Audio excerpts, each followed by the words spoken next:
If you've seen my other videos, you've probably heard me mentioning a deep understanding a few times. It's a really important part of solving many different problems in your relationship. So what is a deep understanding?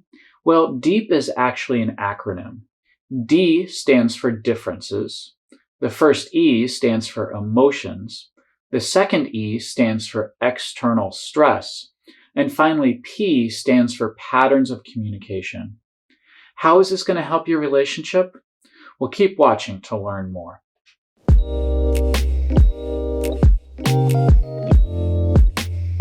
Our Relationship with Dr. Brian Doss. First, I want to talk about differences. We're all different.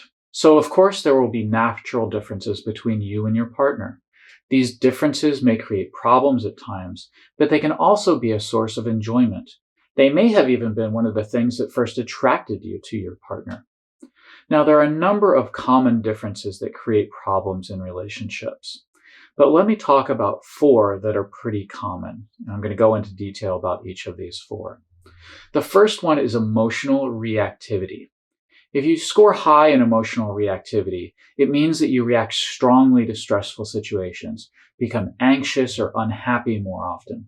On the other hand, if you're low in reactivity, then it means that you tend to stay calmer and in control even when you're under stress. The second one is emotional expressiveness. Now, I know it sounds similar to what I was just talking about, but it's a different thing. Emotional expressiveness is how easy it is for you to recognize and describe your emotions. For example, can you easily track your emotional ups and downs and tell people about them? Or is it hard for you to notice when you're feeling a certain way until someone asks you about it?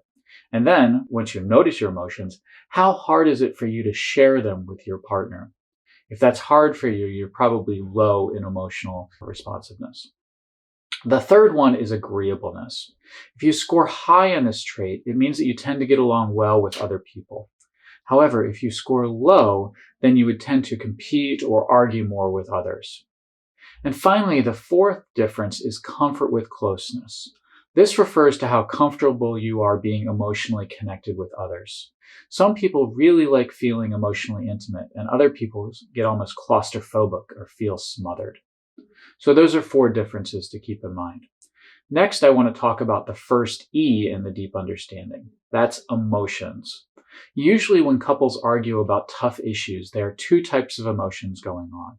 The first type are surface emotions. Surface emotions are those that we tend to show our partner, emotions like anger, irritation, frustration, and so on. The second type is hidden emotions. We don't usually talk about hidden emotions with our partners. In fact, a lot of times we aren't even aware of them ourselves. But figuring out these hidden emotions is really important because it helps us understand the surface emotion. For example, we might be showing anger or frustration, but inside we're feeling hurt or upset. Thinking and talking about hidden emotions is hard because it makes us feel vulnerable, defenseless to an attack. In the middle of a fight, vulnerability feels scary, so we put up our guard and respond instead with our surface emotions, anger, frustration, and so on, rather than revealing our hurt or our worry or our loneliness. But if you can let your guard down for a bit, I think it's going to be really helpful to you. The third part of the deep understanding, the second E, is external stress. These are things that happen outside of our relationship but can have a really big impact on us. Stress makes us act in different ways. When our partners say something negative and we aren't stressed, we respond normally.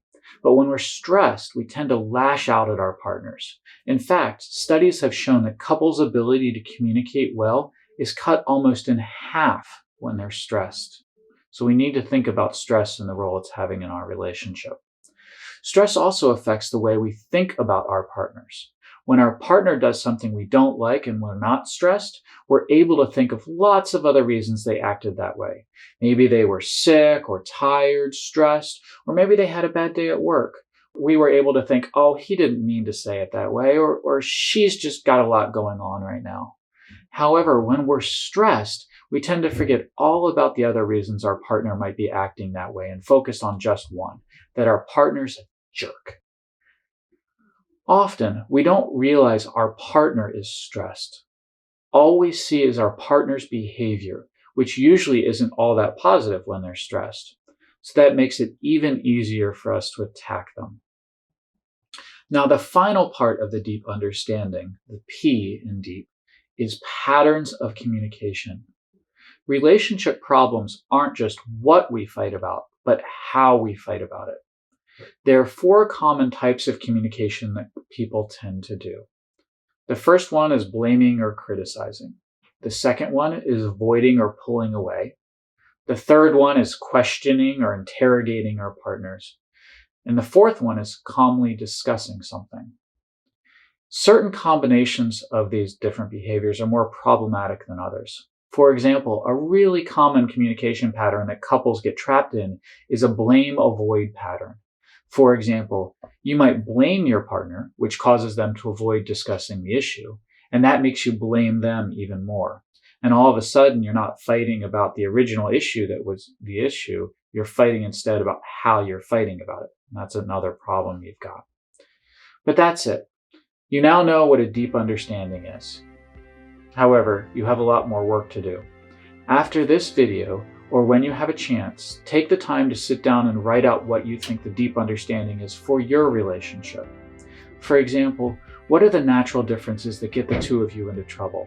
What surface emotions do the two of you express? And what hidden emotions might underlie those surface emotions? What external stress makes it hard to deal with your relationship problems, or maybe even cause your relationship problems?